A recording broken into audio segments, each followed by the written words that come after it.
Tnieda fond biex pubblikazzjonijiet ta' ċertu valur u speċjalizzazzjoni jingħataw appoġġ biex jelbu l-isfidi tas-suq żgħir Malti. Fond li laħħaq l-40,000 € u sara l-ewwel darba.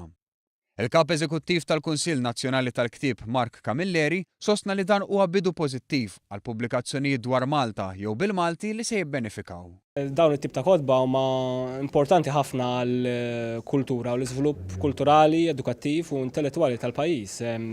Ma nistgħux nkunu f'sitwazzjoni fejn ċertu kotba ta' importanza kbira ma jiġux pubblikati għaliex is-suq ma jrindihomx b'mod kummerċjalment. 32,000 € minn dan il-fond se jmorru għal pubblikazzjoni ta' dawn il-kotba, filwaqt li 8,000 € se jitqasmu għal anijiet edukattivi u ta' reklamar barra minn xtutna.